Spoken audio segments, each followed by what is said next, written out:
Thank you for tuning in.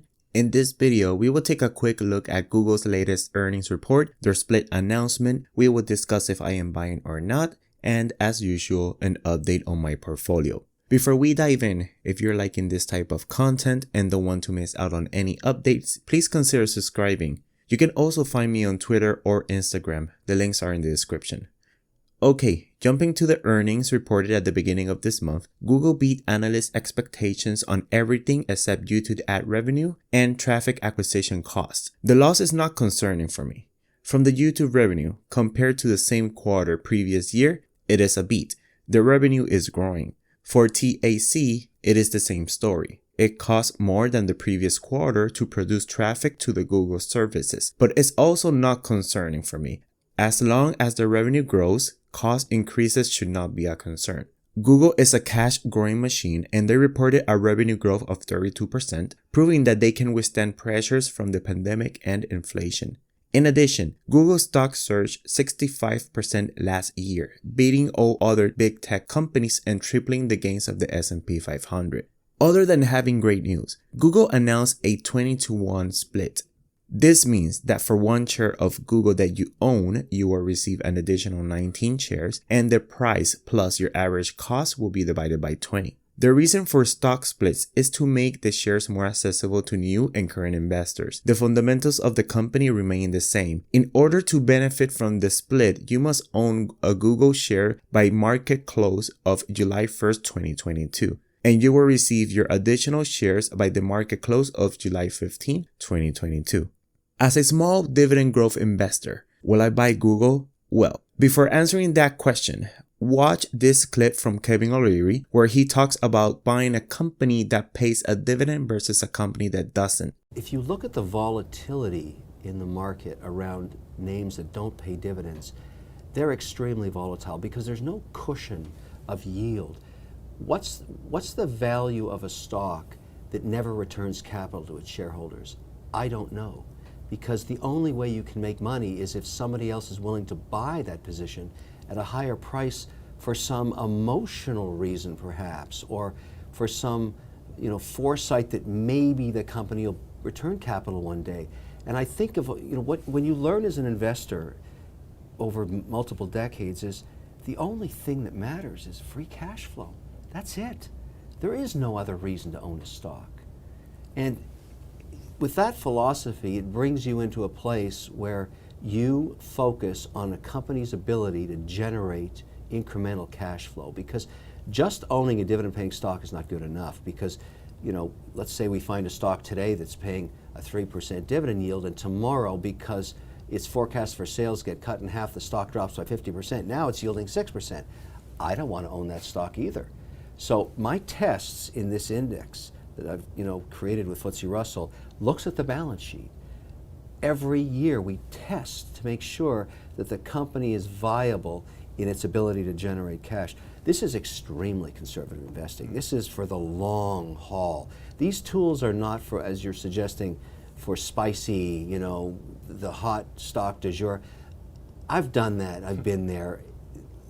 Let the young legs do that. I have zero interest in that. I don't care what the hot new stock is. When a company comes public, I won't own it either. It's got to prove to me over multiple years that it can continue to generate cash before it even fits into what I'm doing. So I'm really boring, and I like it that way. I mean, I can't even imagine buying a stock that doesn't pay a dividend. Why would you do that? What would be the reason you would do that? I don't get it. So to me, that means about 28% of the market, to me, is just speculation. A stock that doesn't pay a dividend is a speculation. O'Leary states that if a company does not return value to its shareholders in the form of dividends, you're investing in a company that does not have the yield to support its fundamentals. I slightly disagree on that part. As long as a company is growing, has a healthy balance sheet, and therefore a healthy cash flow, then the company is worth the investment regardless of a dividend or not. When we look into Google compared to Apple or Microsoft, which are two of the best companies in the world right now, Google does not pay a dividend, while Apple and Microsoft do pay a dividend. Not just a regular dividend, they pay a consistent growing dividend that outpaces inflation while having tons of free cash flow. This means that both Apple and Microsoft have room to continuously increase their dividends year over year. In addition, Microsoft and Apple have done several splits in the past, bringing to the equation that you are getting capital gains plus dividends over the long term versus just the capital gains that Google will bring. Also, performance-wise, both Apple and Microsoft are beating Google. This chart is post-split adjusted. After Google split, it will be interesting to see if Google can catch up to the performance. So to answer the question, will I be buying Google? For now, no. These are 2x scenarios that could happen. Number 1, buying Google pre-split and holding it for a long period of time. After having sufficient gains, I'll sell some of the shares and shift those to a dividend stock. Or number 2, using the amount that a Google share cost and instead invest it on Microsoft or Apple. This way, I could get a growing dividend and capital gains. Now, by any means, I'm not saying that Google is a bad company or investment. It is a great company to own. I'm just trying to identify what will be the best option for me. My decision is not set on stone and it can change in the future. I still have plenty of time to decide. Moving forward, you're looking at my dividend stock portfolio where I invest $100 every week. This week we had a lot of volatility due to the Russia-Ukraine situation. I saw several buying opportunities, so for this week I added an additional $100.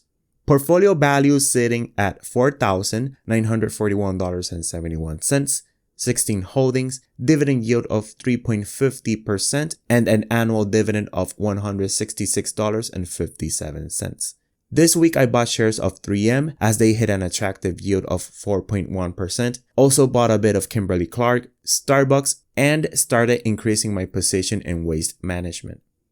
Looking at the allocation, it keeps balancing itself out. As I mentioned in the previous videos, Apple, Realty Income, and AT&T remains the largest, but every week their percentage goes down. This is because I'm investing funds and reinvesting dividends in other positions, and I will continue doing this type of action. Other than that, I will continue to monitor and buy quality businesses, and hopefully I'll reach my $10,000 portfolio value goal.